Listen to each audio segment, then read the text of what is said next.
From a young age, Isabella was different from other children her age.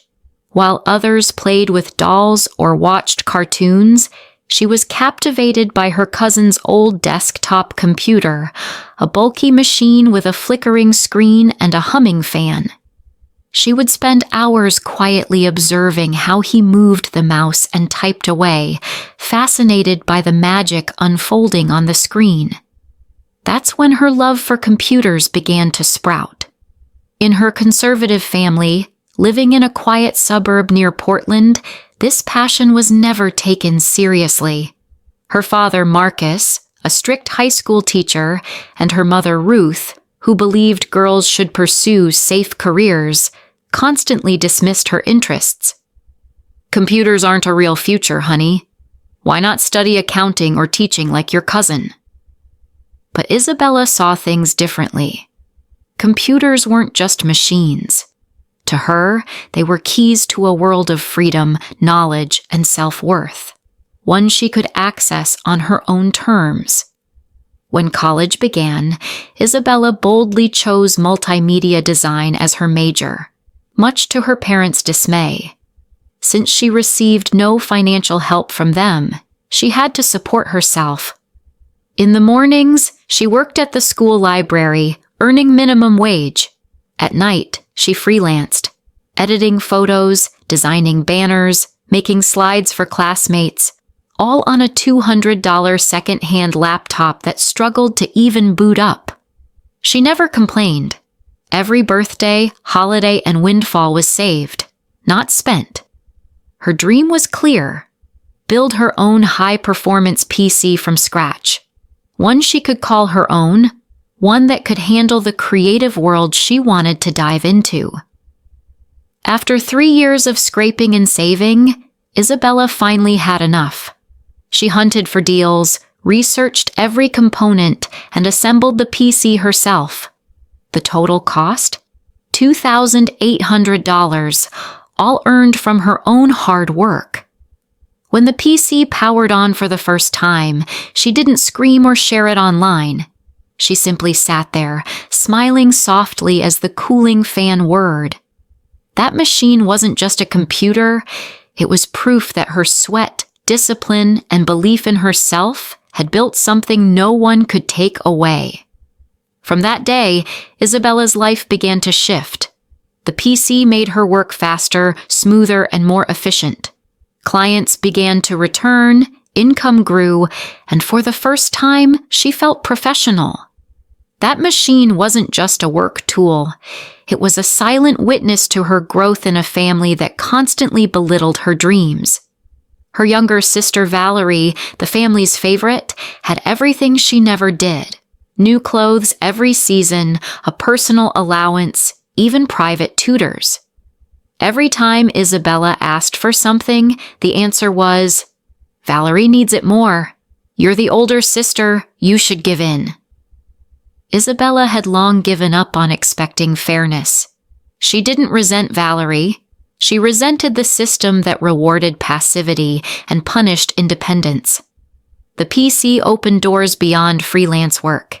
She learned video editing, began streaming casually, and built a small personal brand.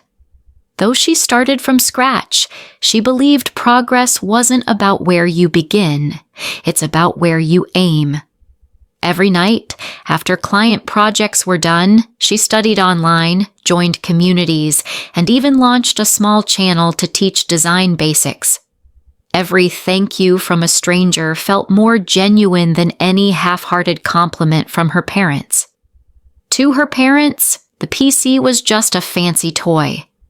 Despite her clear growth, income, and discipline, they'd still ask, "What kind of job makes you sit in front of a screen all day?"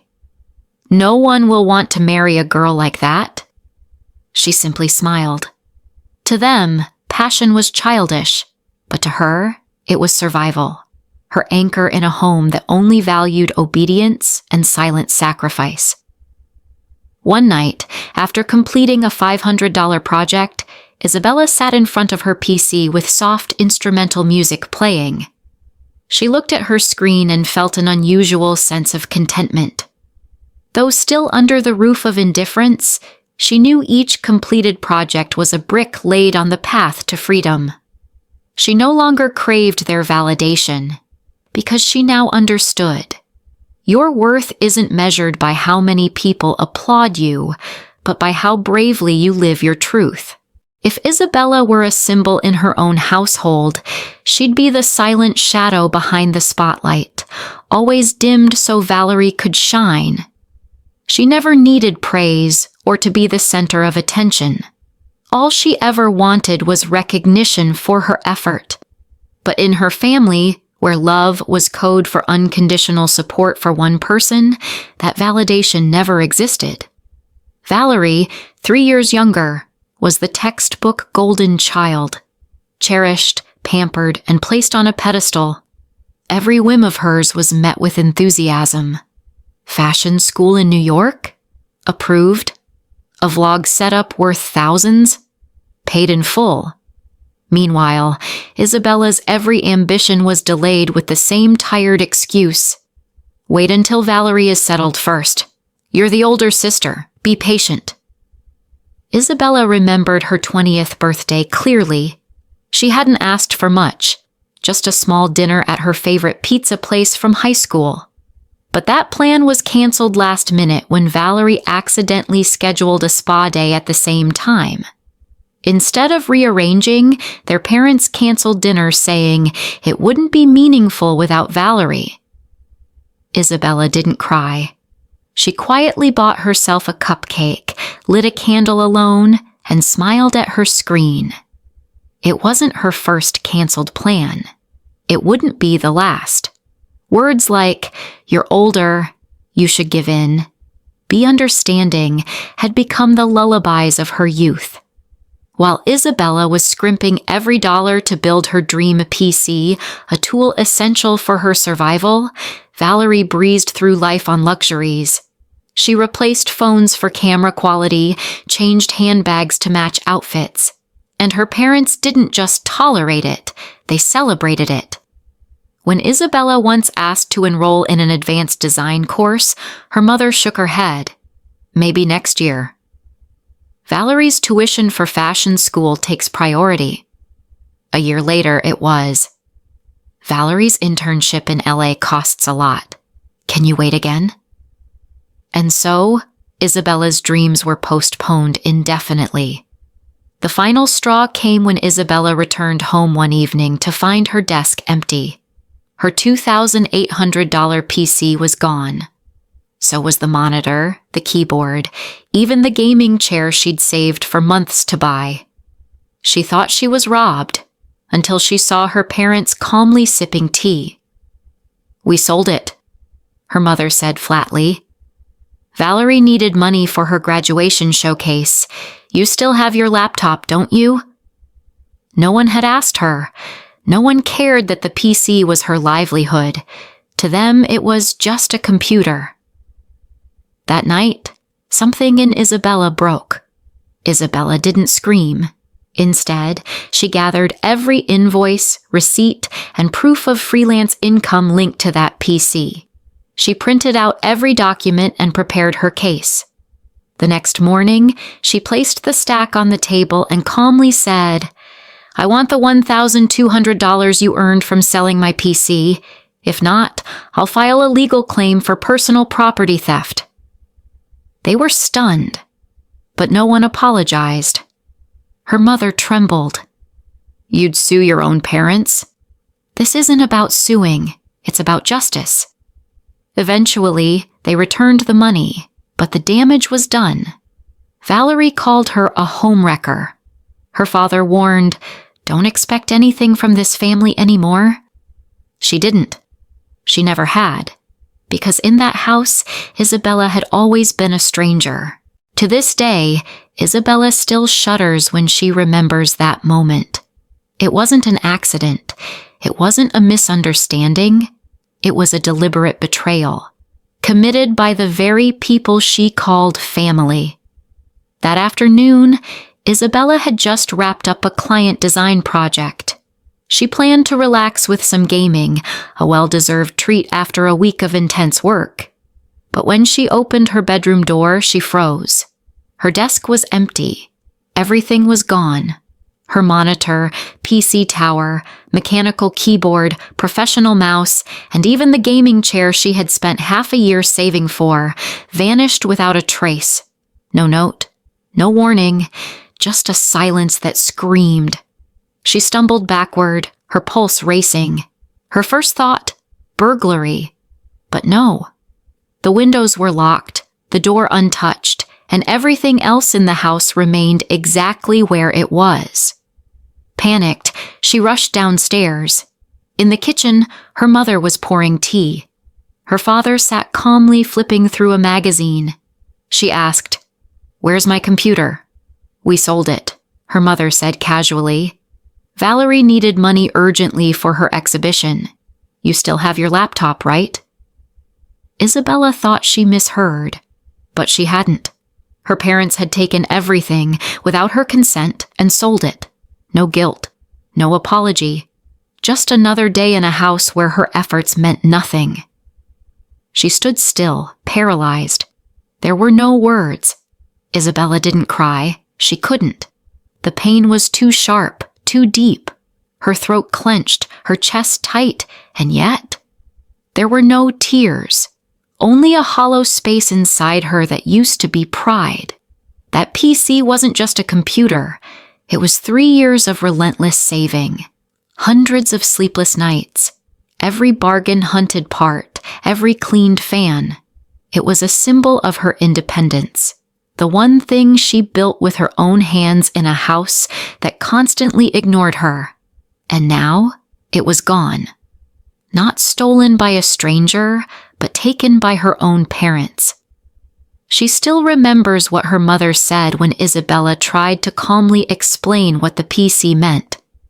"Valerie's building a future. You're still just freelancing from your room. Do you really need such a powerful machine?" Her father set down his catalog and added, "Families make sacrifices." "You're being too territorial, Isabella."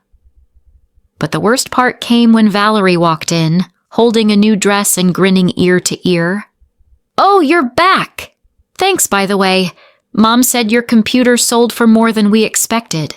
Lucky, right?" Isabella turned her face away.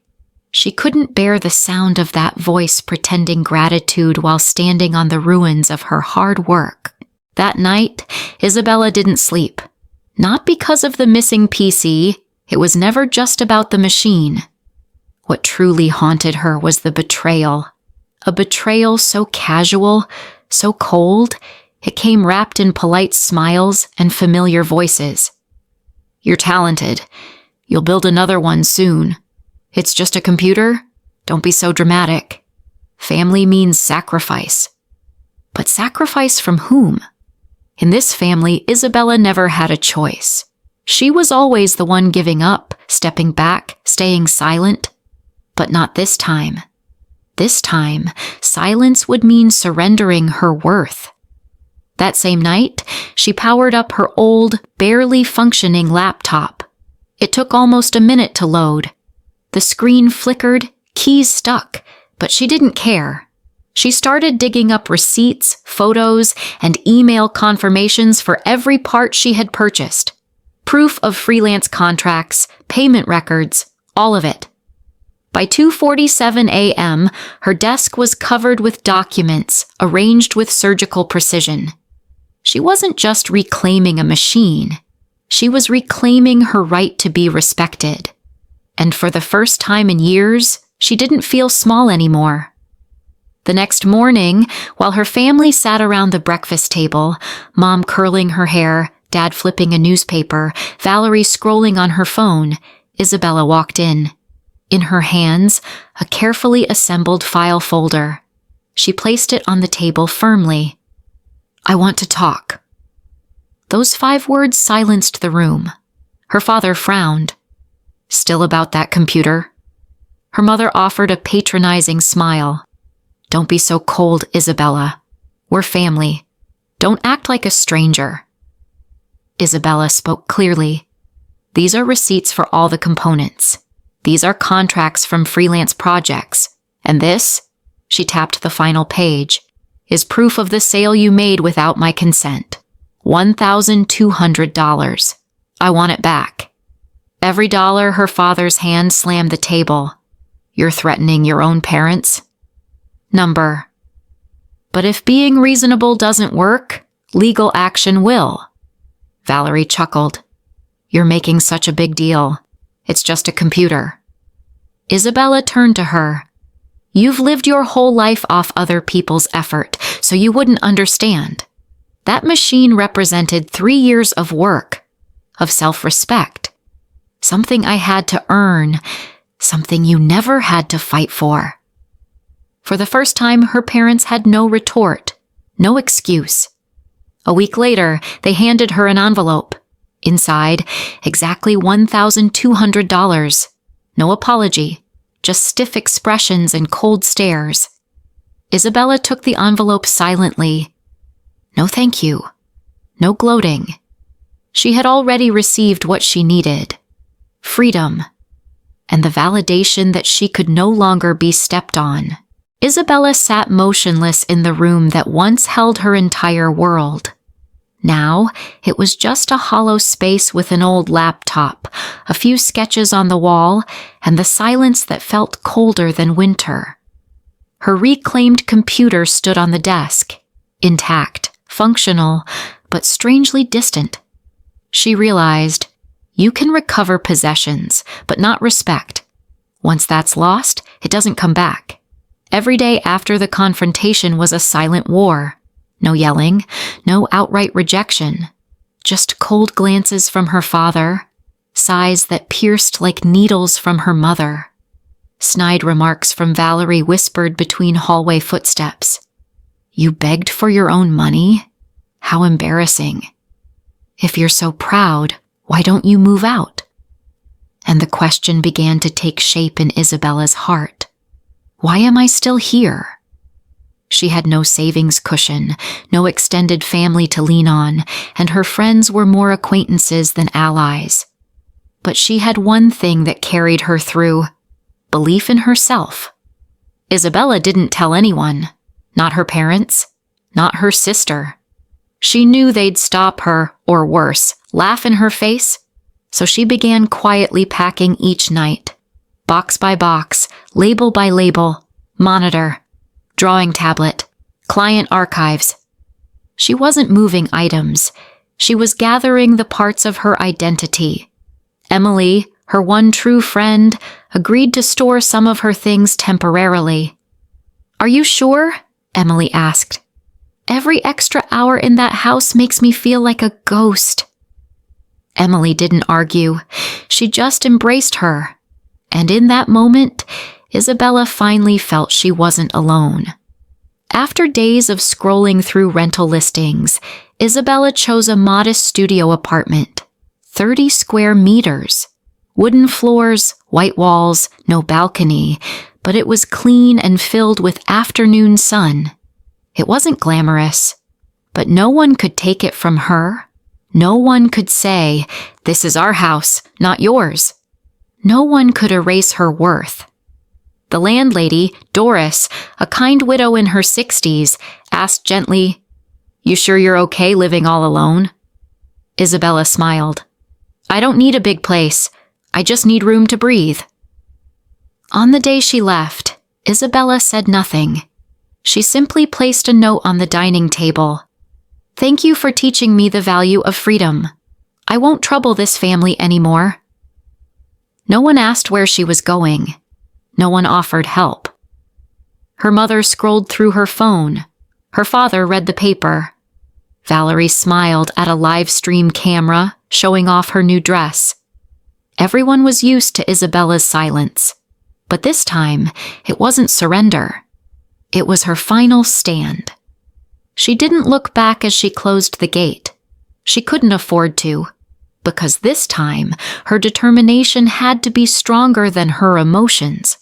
Her new room had nothing but a mattress, a desk, and her hard-earned computer. But that first night, as the quiet hum of the fans filled the air, she felt something she hadn't felt in years. Peace.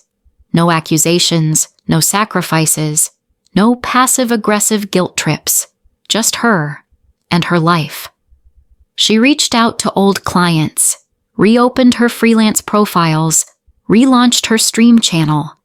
Money came in slowly, but it came, and every dollar meant something. It meant she had finally started living for herself. Isabella's small apartment had slowly become her own world. It wasn't luxurious, just a few basic pieces of furniture, a single computer, and a couple of potted plants on the windowsill.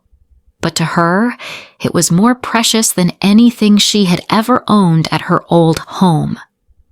Each morning, she brewed coffee with a simple drip filter, sat in front of her screen, reviewed client requests, checked emails, and edited files. At night, she turned on her small live stream channel and chatted with a few loyal viewers. It was small, quiet, and peaceful. For the first time in years, Isabella felt like she truly existed. But she had forgotten one important truth. People who refuse to accept your freedom won't stop just because you walk away quietly. One evening, while working on a catalog design for a longtime client, Isabella received a notification. Her main email account had been temporarily locked after multiple failed login attempts. She assumed she had mistyped her password, but then came another notice. This time, her freelancer platform account was showing the same error. Suspicion began to creep in. That night, instead of going to bed, Isabella spent 3 hours reviewing login histories, restoring sessions, and checking IP traces. And then the truth hit her like a chill down her spine. Most of the failed login attempts had originated from the vicinity of her old neighborhood. At first, she tried to rationalize it as coincidence. But how many coincidences could be that precise? Isabella knew it. The fake login attempts, the flagged content, the spam reports. These weren't meant to destroy her overnight, but to erode her slowly until she crumbled on her own. People who once controlled you won't let you go quietly. And if they can't stop you, they'll try to make your freedom feel like punishment. But Isabella didn't take the bait. She didn't call them, didn't scream. Instead, she got to work. That night, she revamped her entire digital presence. 2-factor authentication, new passwords, backup emails, restricted access. Then she redesigned her brand from scratch. Logo, color scheme, updated freelancer profiles, polished language. Not because she had to, but because she wanted to turn their sabotage into the reason she leveled up. She reached out to every old client, explained what happened, shared proof of her identity, and sent updated account links. Some stayed silent, some offered understanding, and to her surprise, some referred new clients to her. When a small studio in Portland offered her a long-term contract to build out their brand identity, Isabella nearly cried. Not because of the money, but because she was chosen. Not through family, not through favors, but for her real, recognized skills. For the first time in forever, she was valued for who she was, not who others expected her to be. After waves of silent attacks and rebuilding from near zero, Isabella crafted her new life not just with skill, but with unbreakable belief. She started waking up early, planning every task by the hour. No longer just a freelancer, she became a private coach. She launched online workshops teaching brand design for beginners. From just a few early sign-ups, her classes gradually grew into a learning space for young people without traditional education, but with burning ambition.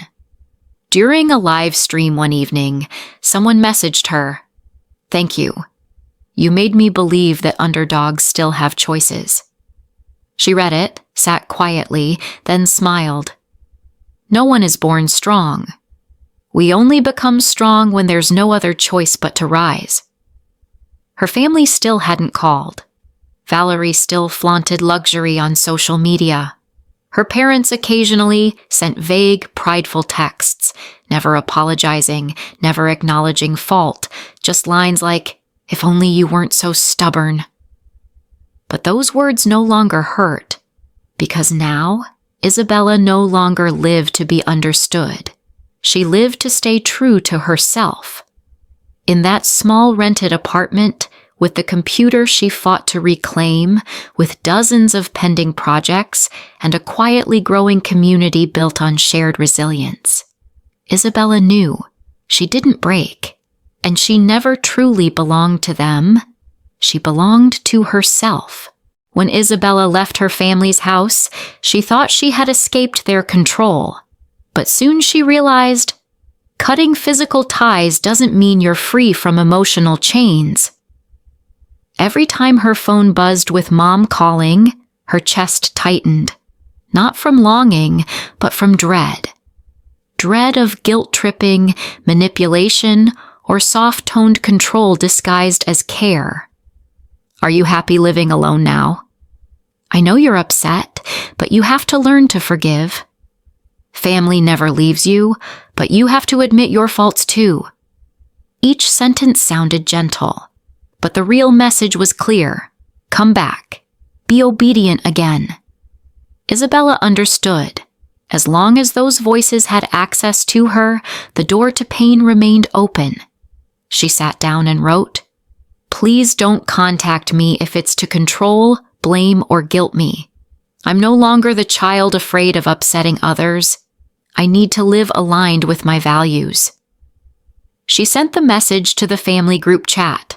No drama, no accusations, just a clear boundary. No one responded immediately, but soon messages flooded in.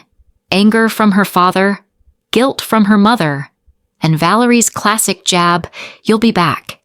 Sooner or later." Isabella didn't reply. She knew they wanted a reaction.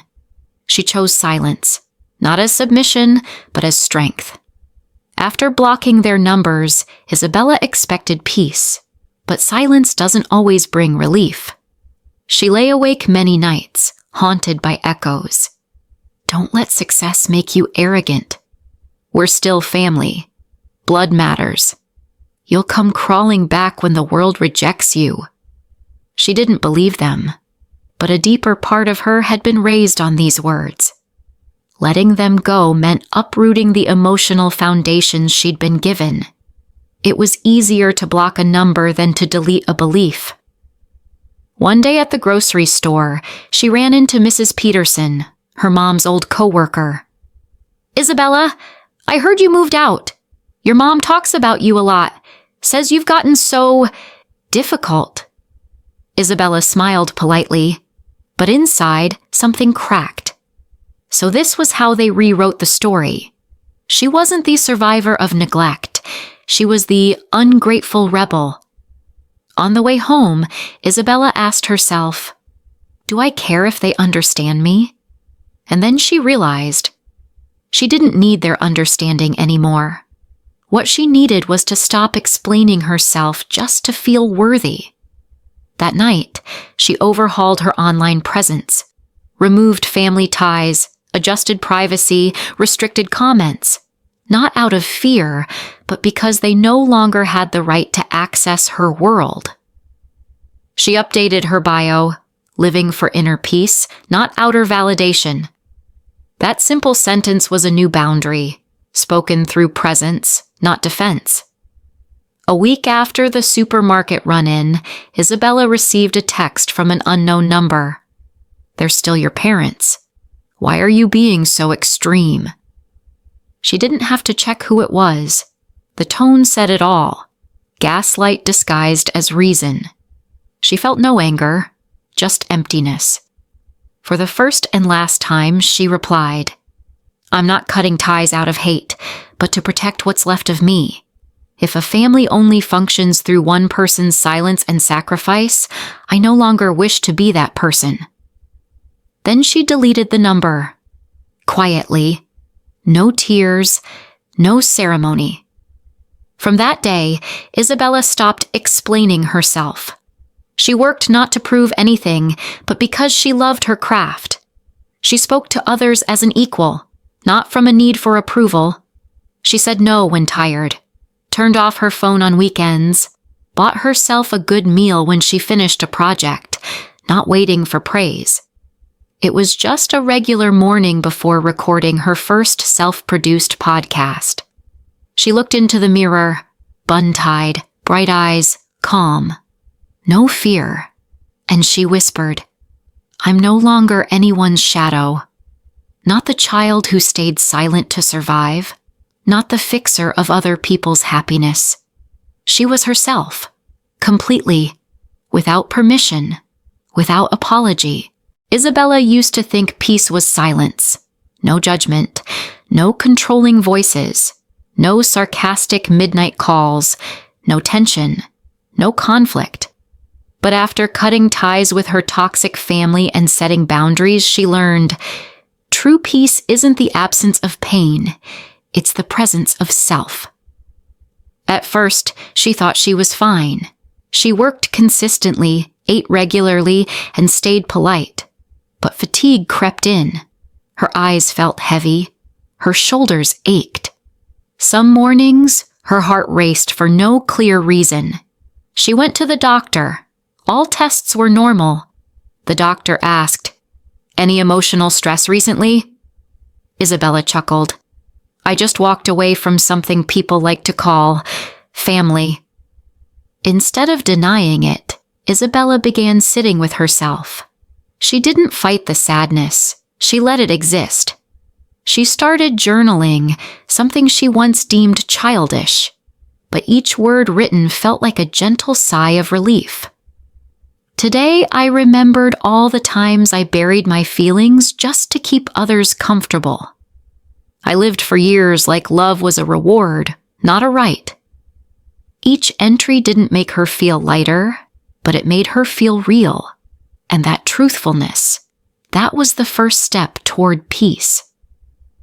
In the early months of living alone, Isabella unconsciously used work as a coping mechanism. She overloaded herself with projects, clients, workshops, and live streams. Busyness left no space to feel, but her body noticed. Headaches returned, her skin reacted, her heart raced with every notification.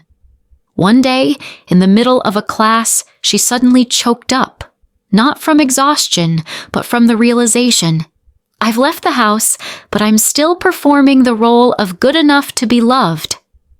She ended the session early, shut her laptop, sat staring at the blank wall for 15 minutes. That evening, she posted, "Healing doesn't look like smiling all the time. Sometimes it's admitting you're tired." She didn't expect the response. Dozens of messages poured in, stories of others who had also tried to heal by overworking, only to break down in silence. One follower wrote, "Thank you. I thought I was weak. Turns out, I'm just human." Isabella cried, not for them, but for herself. Because for the first time, she finally knew how to feel compassion for her own pain. Months later, Isabella's pace slowed. She stopped chasing impossible goals. Instead, she broke things down. One task per day, one step at a time. She cooked simple meals she once loved as a child, not for social media, but to remind herself she deserved nourishment. Weekends became phone-free.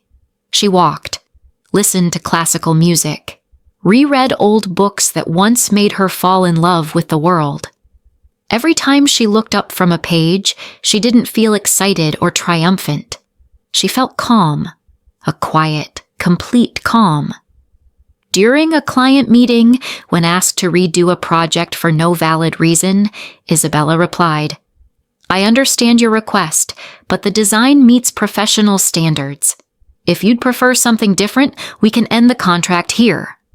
No anger, no fear, just a boundary, firm, clear, unapologetic. And to her surprise, the client agreed, even apologized. That's when Isabella realized, when you no longer need love as permission to exist, the world starts to treat you differently. That afternoon, with sunlight warming the window pane, Isabella journaled again. But this time, it wasn't to process pain or release grief. It was to redefine peace. Peace isn't where no one hurts you. It's where you no longer let them control how you feel. She closed her notebook. No background music, no audience. Just her, someone who had walked through hurt, refused to break, cut off what was toxic, and was now living a life that didn't ask for permission. More than a year had passed since Isabella left her family's house and rebuilt her life from scratch. One evening, she turned on her camera, not to game, not to teach design, but to speak her truth. I used to live in a home where everything I did was dismissed as pointless. My PC, the one I built over 3 years, was sold without my consent. I was called selfish simply for trying to protect what I worked for. At first, her voice trembled, but as the first comments rolled in, "This feels just like me. You're speaking my heart." Her hands steadied, because now she understood. Personal pain, when shared honestly, could become light for others. After that live stream, Isabella's inbox flooded. Hundreds of messages arrived from strangers who had kept their wounds hidden for years. Some spoke of family expectations they never agreed to. Others of dreams dismissed as useless for girls. Some just wrote, "I've never told anyone this, but hearing you made me feel seen." She answered each one patiently, not as a guru, not to fix anyone, but as someone who had hurt and learned how not to let that hurt devour her. And in doing so, she created a safe space for those who had never dared to speak. About a week after that live stream, Isabella received an email from a career support group for young women. The sender was Mia Reynolds, a seasoned content creator who had risen from a background of family abuse to run her own business. "I heard your story," Mia wrote. "Not as a viewer listening to a victim, but as someone who's been there. You didn't dramatize your pain. You spoke with clarity. We'd like to invite you to our next workshop, not to tell a sob story, but to speak about rebuilding." Isabella's hands trembled reading the message. She was used to quiet. She had grown comfortable with sharing just enough. But now, someone was asking her to step forward, not because they pitied her, but because they respected what she had survived. For the first time in years, she said yes without fear. The event was small and warm, with about 40 attendees. Most were young women healing from family wounds or trying to reclaim dreams society had pushed aside. Isabella didn't bring slides. She didn't wear a blazer. She stepped up in a simple shirt, looked the audience in the eye, and said, "I'm not here for sympathy. I'm here to say, if you're living a version of yourself you never chose, you have the right to stop. You have the right to rewrite." People cried. Not because she was dramatic, but because someone had finally said aloud what they'd only dared to think. Afterward, one young woman stood up and shared, "I always thought I had to earn my parents' pride. But today I realized I need to feel proud for surviving this long." Isabella didn't reply. She simply nodded, knowing then that sharing your story doesn't weaken you. It helps others step into the light. After that first workshop, more invitations came, podcast interviews, online articles, even a TV feature. Isabella felt grateful, but also cautious, because she knew vulnerability can be exploited. Emotion can become a product. She chose carefully, only accepting invitations that genuinely honored the healing journey, not just the drama of it. Every time she appeared, she stuck to her principles. No victimhood, No sugarcoating, no preaching, just truth. Spoken without armor, but with dignity. And because of that, more people came. Not because she was famous, but because they felt safe witnessing someone who had broken and still chose softness. One day, as she walked home, Isabella saw a young woman at the bus stop, looking lost. When their eyes met, the girl paused and asked, "Are you the one who streamed about your family selling your PC?" Isabella nodded and smiled gently. The girl looked down and said, "Because of you, I told my mom I'm studying design, not finance, like she wanted. I'm still scared, but for once, I feel like I'm living truthfully." Isabella didn't say much. She simply placed a hand over her heart, then gently touched the girl's chest. "As long as this still beats, you can keep going." The girl smiled, a trembling but honest smile. That night, Isabella turned on her computer and posted just one sentence. "If my story ever made you believe in yourself, now it's your turn to tell yours. It doesn't have to be perfect, just real." Hundreds of posts followed. A small movement was born.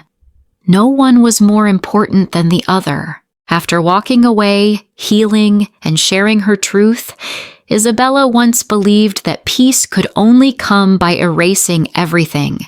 Her old name, old memories, even her family from legal documents. She thought of moving to a city where no one knew who she was, starting from absolute zero. But time taught her something different. Freedom doesn't always mean severing ties. Sometimes it means being strong enough not to be pulled back. One afternoon near the end of the year, she passed a small cafe and heard an old song, one that used to play in her childhood bedroom. She froze for a second. No tears, no bitterness, just a thought. Back then, I also dreamed of living freely. I just wasn't strong enough yet. Isabella began looking at her past not with pain, but with understanding. I didn't grow up with ideal conditions, but I still became someone I'm proud of. She didn't deny the trauma, but she no longer let it define her. She learned to forgive, not to excuse others, but to unburden herself. Once, when a cousin messaged her about the family drama, Isabella replied simply, "Some things don't need fixing.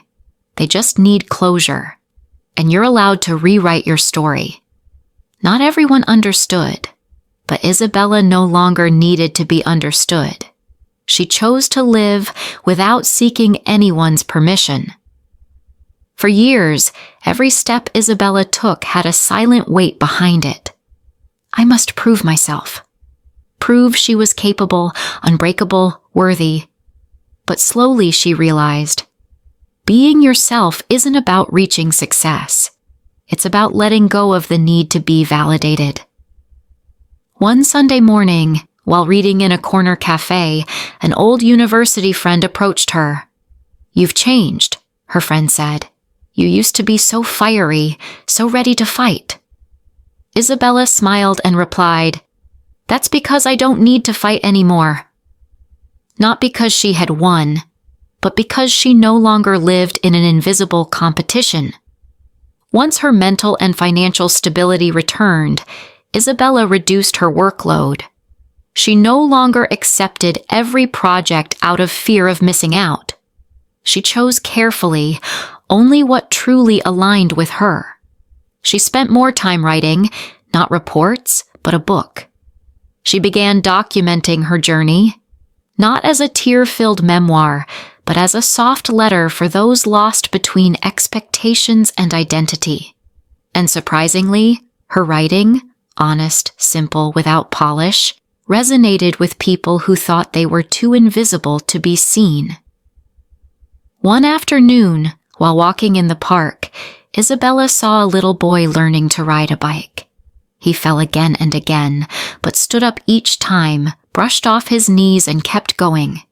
No yelling, no pressure, Just a mother watching from a distance, calm, present, trusting. Isabella smiled. If I ever have a child, she thought, I want to be that kind of mother, not controlling, not forcing, just walking alongside. She realized healing hadn't closed her off from the world. It had taught her how to open up differently, not from a hunger to be loved, but from a desire to connect, healthily, consciously, freely. Isabella never returned to her old house, but she no longer held resentment either. When people asked, "Do you still talk to your family?" she simply replied, "We're walking different paths, and that's okay." No blame, no pride, just acceptance. On a special day, when she received the printed draft of her first book, Isabella didn't throw a party. She sat alone in her apartment, played an old song, and whispered, "Thank you," to the girl who once thought she had to erase herself to be loved. Now she knows. She never had to please anyone to deserve a whole, beautiful life.